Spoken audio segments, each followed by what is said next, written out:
ಸುಳ್ಳಲ್ಲ ಅದರ ಹೇಳಿದ್ದವರು ಮ್ಯಾಕ್ಸಿಮಮ್ ಅದರ ಸತ್ಯ. ಯಾಕಂದರೆ ಮೂಲದ ಸೌಜನ್ಯ ಒಂದು ಹತ್ಯೆ ನೆಲೆಯಲ್ಲೇ ಹೋರಾಟ ಶುರುವಾದಂಥದ್ದು. ಹತ್ಯೆ ಆಗಿದ್ದನ್ನು ಸುಳ್ಳಲ್ಲ ಸೌಜನ್ಯಂದು. ಯಾಕಪ್ಪ ಅಂತಂದರೆ ಯಾರಿಗೂ ಯಾರ ಮೇಲೂ ಅನಗತ್ಯ ಆರೋಪ ಮಾಡುವಂಥದ್ದು ಇಲ್ಲಿ ಸಾಧ್ಯನೇ ಇಲ್ಲ. ಯಾಕಂದರೆ ಎವಿಡೆನ್ಸ್ ಆ ರೀತಿ ತೋರಿಸ್ತಾ ಇದ್ದಾವೆ. ಅದು ಮುಚ್ಚಾಕಿದ್ದು ನಾಶ ಮಾಡಿದ್ದೆಲ್ಲ ಗೊತ್ತಾಗ್ತದೆ. ಹಾಗಾದ್ರೆ ಇದು ನಾಶ ಮಾಡಿದವರು ಯಾರು ಅವರು ಅನ್ನುವಂಥದ್ದು. ಮುಖ್ಯವಾಗಿ ಆ ಹೆಣ್ಣು ಮಗಳ ಜೊತೆ ಕೂಡಿದಂಥ ವ್ಯಕ್ತಿಯ ವೀರ್ ಸಿಗದಂಗೆ ನೋಡ್ಕೊಂಡಿದ್ದು ಇವತ್ತು ದೊಡ್ಡ ಪ್ರಶ್ನೆ ಅದು. ಯಾಕೆ ಸಿಗಲಿಲ್ಲ DNA ಯಾಕೆ ಗೊತ್ತಾಗ್ತಾ ಇಲ್ಲ? ಪಾಪ ಆ ಒರಿಜಿನಲ್ದಲ್ಲೇ ಮಣ್ಣನ್ನು ಹಾಕಿ ಅದು ಸಿಗದಂಗೆ ಮಾಡಿದಂಥ ಬುದ್ಧಿವಂತರು ಕ್ರೂರಿಗಳು ಯಾರಿದ್ದಾರೆ ಅವರು. ಅಂಥ ಒಂದು ಕೊಲೆಯಾದಂಥ ಅದರಲ್ಲೂ ಅದನ್ನು ಲಾಸ್ಟ್ ಟೈಮ್ ನೋಡಿದಂಥವ್ರು ಇವತ್ತು ತಮ್ಮ ನೋಡಿದ ಘಟನೆಗಳ ಬಗ್ಗೆ ಹೇಳ್ತಾ ಇದ್ದಾರೆ.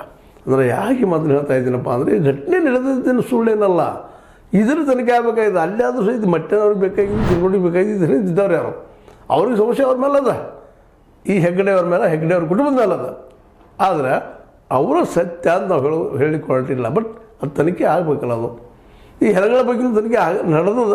ಏನಾಗ್ತದೆ ನೋಡು. ಇನ್ನೂ ಒಂದು ಇಲ್ಲಿವರೆಗೆ ಇದ್ರ ಬಗ್ಗೆ SIT ತುಟಿ ಪಿಟಕ್ ಅಂದಿಲ್ಲ. ಎಲ್ಲರನ್ನೂ ಮಾತಾಡಿಸ್ತಾ ಇದ್ದ, ಎನ್ಕ್ವೈರಿ ಮಾಡ್ತಾನೆ ಇದ್ದ, ಅದನ್ನು ಹೊರಗೆ ಬಿಡ್ತಾನೂ ಇಲ್ಲ. ಏನು ಮಾಡಿದ್ರು ಇಲ್ಲಿವರೆಗೆ ಏನೇನು ಆಯಿತು, ಯಾರು ಈಗ ಈ ಥರ ಹಿದ್ದಿದ್ದಂಥವ್ರು, ಏನು ತಮಿರುಡ್ಡಿನ ಅಥವಾ ಏನು ಮಟ್ಟನವರ ಅಥವಾ ಇವರು ಹೆಗ್ಗಡೆಯವರ, ಅವ್ರು ಹೆಗ್ಗಡೆಯವ್ರು ಸಿಗಿಸ್ಲಿಕ್ಕೆ ಇವರು ಪ್ರಯತ್ನ ಮಾಡ್ತಾ ಇದ್ದಾರೆ. ಅವ್ರ ಮನೆತನ ಹೆಸರು ಕೆಲಸಕ್ಕೆ ಪ್ರಯತ್ನ ಮಾಡ್ತಾ ಇದ್ದಾರೆ.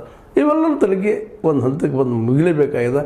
ಅದರಲ್ಲೇ ಅನೇಕ ಮಾವತನ ಕೇಸ್ ಆಗಿರ್ಬೋದು, ಮತ್ತೊಬ್ಬರ ಕೇಸ್ ಆಗಿರ್ಬೋದು, ಅನೇಕ ತಮ್ಮ ಭೂಮಿಯನ್ನು ಕಳ್ಕೊಂಡವರು ಅವರು ಸಹಿತ ಕಂಪ್ಲೇಂಟ್ ಮಾಡ್ತಾ ಇದ್ದಾರೆ. ನಮ್ಗೆ ಹೌದು ಈ ಭೂಮಿ ನಮ್ಮ